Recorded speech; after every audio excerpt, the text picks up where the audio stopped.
Ahora nosotros regresamos al ámbito nacional y estamos nosotros aquí en estudios y le damos la bienvenida a Gabriel Amaro, presidente de la Asociación de Gremios Productores Agrarios del Perú, AGAP. Y es muy importante tener la palabra de los agrarios, de los agricultores, porque nosotros somos un país agrícola y no lo podemos olvidar. Hay un caos en nuestro país y ellos han sacado un comunicado. Es necesario preservar la institucionalidad en el Perú. Conflictos en los poderes del Estado, la corrupción y la inestabilidad política, económica y social mantienen al país en una profunda crisis que afecta a todos los ciudadanos. Muy bien, bienvenido, señor Amaro, a Exitosa. Gracias, Karina, por la invitación. ¿Y qué es lo que ustedes nos quieren decir? ¿Qué es lo que han plasmado en el comunicado? Bueno, lo que sucede es que actualmente esta situación de la institucionalidad en el Perú, en las instituciones públicas, se ha ido degradando año a año. Estamos en una situación muy compleja, en donde no vemos que se esté avanzando hacia un camino de desarrollo del país y de bienestar de todos los peruanos. Este conflicto grave que está habiendo dentro de las instituciones, ya sea del Poder Judicial, la Fiscalía, el Congreso, el propio Ejecutivo, y la confrontación entre ambos por una serie de temas de poderes, etcétera, etcétera, y corrupción, entre otros, nos está llevando a no preocuparnos como país a esa búsqueda del bienestar general y el desarrollo. Y eso lo vemos por el alejamiento de las inversiones, por ejemplo, porque somos un país actualmente inseguro para las inversiones, porque no somos competitivos, hemos perdido todo ese espacio de competitividad en donde el Perú era una de las plazas más importantes para las inversiones de varios países desarrollados y inversiones privadas.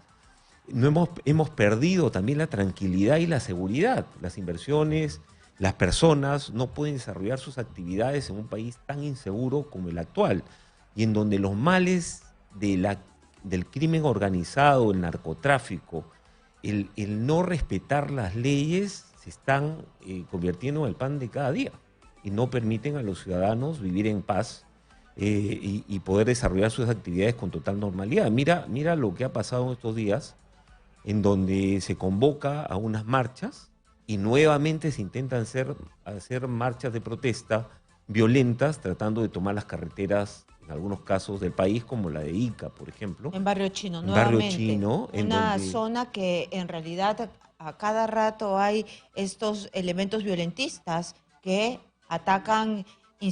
Yo no sé qué cosa. Ahí se veía que atacaban una instalación. No sé qué instalación era.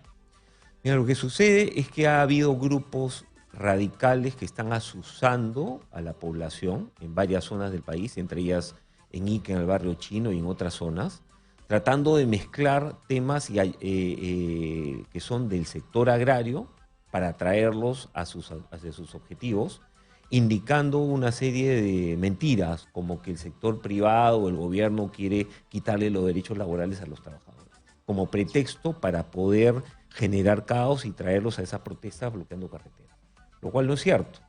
Entonces, esos son mecanismos que están utilizando para poder generar caos en el país. Pero esto es una partecita de lo que estamos viviendo en el país. Hoy en día tenemos un decrecimiento de la economía, estamos en medio de la recesión y no vemos que estas situaciones pues, puedan ayudarnos a ocuparnos de lo importante, que es generar empleo, que es avanzar con la infraestructura que requieren los ciudadanos. Por ejemplo, en Barrio Chino necesitan pistas, veredas, agua, desagües, colegios, hospitales, comisarías, y no tienen.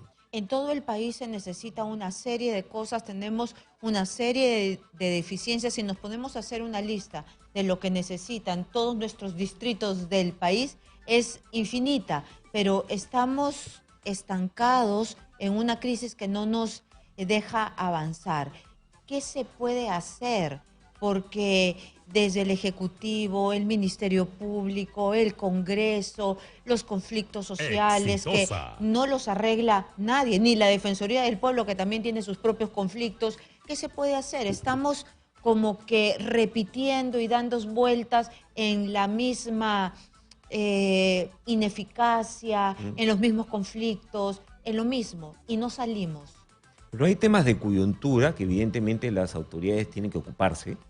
temas de coyuntura. ¿Y cuando las autoridades no se ocupan? Bueno, ese es un problema, porque viene el caos y viene la poca gobernabilidad en el país, ¿no? Entonces, lo que estamos viendo. Claro, entonces para nosotros, pues por un lado hay temas estructurales que no se están tocando.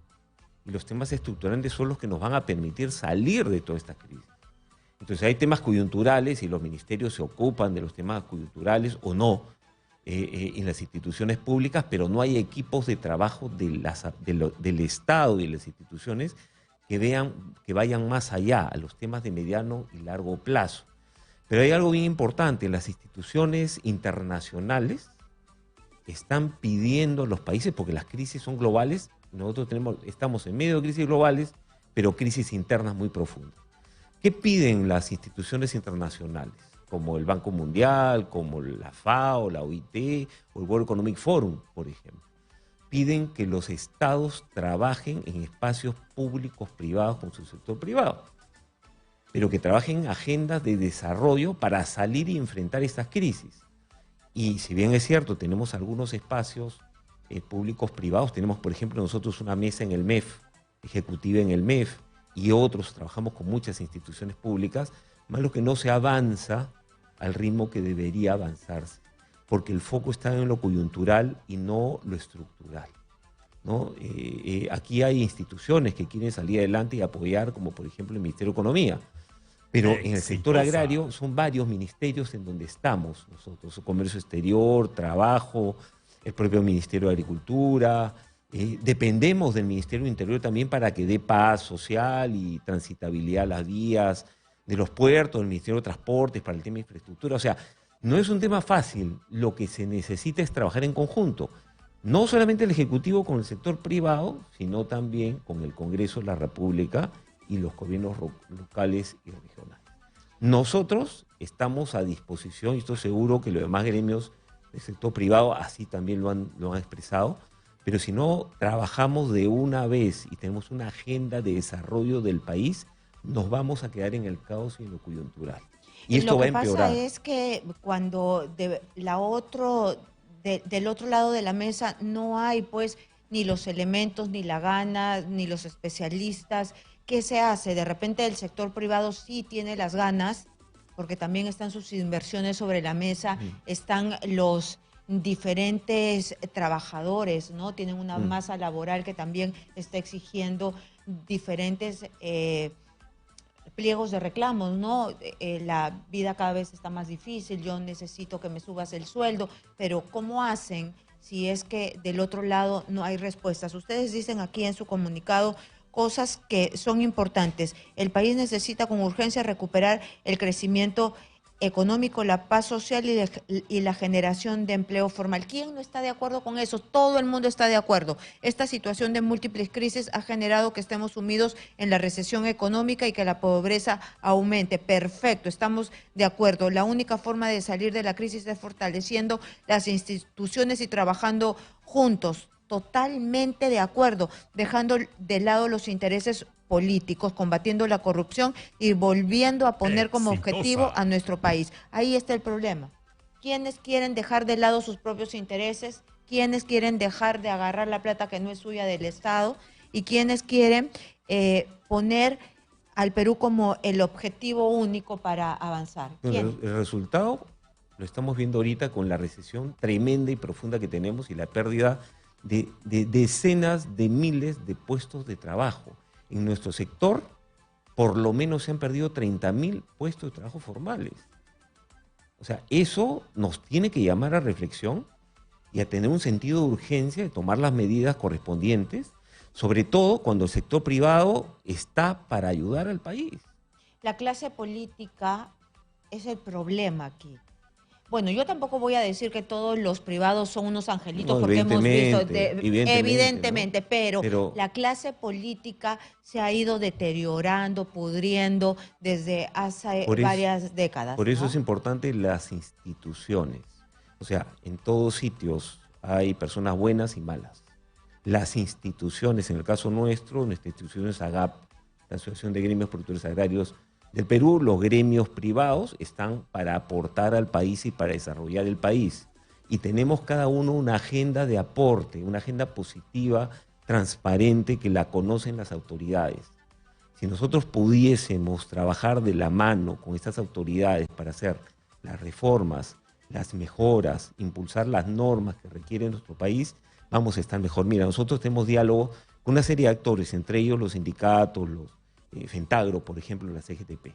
Lo que necesitan es trabajar, necesitan mejorar las condiciones para ser más competitivos. Eso es lo que ustedes dicen en el punto número 4. El Perú cuenta con todos los elementos para reactivar y desarrollar sus sectores económicos. En el caso del agro, las condiciones naturales privilegiadas que tiene el país, el esfuerzo de los trabajadores, agricultores y empresarios y una política pública promotora demostraron que sí podemos ser líderes mundiales. Entonces ahí se ve que si todos se juntan hacia un lado, hacia un mismo lado, sí es posible avanzar. Tenemos todo para ser un país dentro de los primeros del puesto del mundo. Pero si nosotros no lo proponemos, ¿cuál es el objetivo del país hoy en día? ¿Qué objetivo tenemos? Ninguno. ¿Se da cuenta? Ninguno. O sea, yo he estado varios meses participando de unas mesas con el CEPLAN. Ese es el Plan Nacional para conseguir el desarrollo en 50 años. Para mí es un poco lejos 50 años, ¿no? Pero ¿y tienen objetivos? Tienen una serie de objetivos, pero no se aplica. ¿Y cuáles son sus objetivos? Porque a mí si me preguntaran, yo diría, el mar es riquísimo. O sea, la pesca para hacer negocio y para alimentar a tantos niños desnutridos y con anemia. El agro y la minería, ¿no? Entonces, turismo también, ¿no? El turismo. Claro. Turismo, mira claro, todo lo que turismo tenemos también. En el país, ¿no? Es que tenemos todo. Y todo esto está soportado por una cadena industrial de claro, bienes y servicios que nos dan la atención para poder desarrollar. Entonces es clarísimo. ¿Pero qué dice ese plan? A ver, pero es clarísimo lo que podemos hacer como país, pero lo que no estamos haciendo en el país es trabajar una agenda positiva. Todos Porque los si actores, tenemos alineándonos. 20 objetivos no vamos a poder, es que tenemos que tener 3 o 4. Y por otro lado, estos conflictos que se dan en estas instituciones que son los poderes del Estado. Hay mucha ideología, mucho populismo, hay corrupción. Todo eso tenemos que desterrarlo. Poner primero al país, poner esos objetivos de desarrollo, de crecimiento económico, de generación de empleo. ¿Cómo es posible que nuestro país tenga casi 80% de informalidad? Nos estamos convirtiendo en un país insostenible. O sea, eso la verdad que es increíble. Cuando uno va a hablar a los foros internacionales y cuando uno cuenta ese drama que tenemos solamente en la informalidad, porque las cosas no se han llevado bien en el Perú, en otros países no entienden cómo podemos ser sostenibles con 80% de informalidad. Y además de AGAP, hay otras asociaciones de privados que se van juntando a ustedes y que tienen el mismo pensamiento, porque no están solos, o sea que los privados van en consonancia, ¿no? Mira, te voy a poner un par de ejemplos cortos, no solamente los gremios como gremios conocidos e importantes, la Sociedad de Industria, ADES, Confie, o sea, varios queremos ayudar y hemos presentado una serie de agendas positivas para el país. Yo he estado en Caraz hace como 2 meses, pequeños agricultores, pobres, que quieren incorporarse a la cadena agroexportadora, quieren producir, tienen un clima impresionante, tienen agua, tienen fuerza de trabajo y tienen voluntad. ¿Quién nos ayuda a generar ese marco regulatorio que necesitamos para incorporarlo de manera acelerada y que salgan de la pobreza? ¿Dónde está esa meta como país? Yo lo planteé en el CADE. Mira, 2 millones de agricultores familiares que hay en el país pobres, cuando la meta debería ser llevarlos a la clase media, por lo menos. ¿Y qué falta? Políticas públicas adecuadas y un trabajo coordinado entre el sector privado y el sector público. Ya, ¿pero qué les falta? ¿Y le faltan los caminos? Bueno, lo que falta es una normativa que sea promotora, que incentive esa unión entre la cadena moderna y la pequeña. Eso es lo que necesita, incentivos. Pero hay que hacer un marco normativo que ayude. ¿Por qué? Porque las instituciones públicas funcionan en base a la normativa. Y esa norma tiene que ser clara, tiene que ser sencilla, tiene que llevarnos por un camino de competitividad y no tiene que enredarnos ni hacer más caro ni más riesgoso. Tengo varios ejemplos. en esto. Y por eso cuando hablo de regulación, hablo de toda la regulación. Claro, tiene que ser sencillísima, rápida y además que también esos pequeños agricultores no lo encuentran como una carga, sino que sea fácil Que de sea hacer. y que se mantengan sostenibles una vez que entren a la cadena moderna. Hoy en día la cadena moderna, esta que exporta, está pasando por una crisis. ¿Ya? Tiene sobrecostos, tiene riesgos, etc. Entonces, ¿qué tenemos que hacer? Mejorar esa regulación para que venga más inversión y la que está acá pueda mantenerse y crecer. Eso lo hemos perdido. Y eso no tiene que ver con los derechos laborales. Nosotros estamos de acuerdo y protegemos los derechos laborales. Lo que pasa es que hay grupos radicales, ideologizados, que quieren confundir. ¿No? Eso no tiene nada que ver. Creo que los derechos se tienen que proteger, como siempre. El sector depende de las personas, de los trabajadores. Mira, 60%, 70% del costo de producción en la agricultura son personas. Es mano de obra, son empleados, son profesionales. Entonces mira el potencial que tenemos, pero por otro lado lo que quieren es dividirnos. Esa agenda de división entre peruanos tenemos que desterrarla. Y por otro lado las instituciones tienen que dar el ejemplo. Las instituciones públicas. Y De acuerdo, lamentablemente con esta situación... Yo no sé cuántas veces va a tener que repetir lo mismo, pero lo seguirá repitiendo porque de verdad no escuchan aquí. No sé hasta cuándo se va a tener que esperar hasta que el país esté hundido en la quiebra. No sé hasta cuándo, hasta que nos convirtamos en un país inviable. Usted está invitadísimo a seguir repitiendo lo mismo. Exitosa. Lo he escuchado y ojalá que llegue pues hasta los que tienen el poder de decisión. Muchas gracias. Ha estado con nosotros el representante de AGAP, el señor Gabriel Amaro.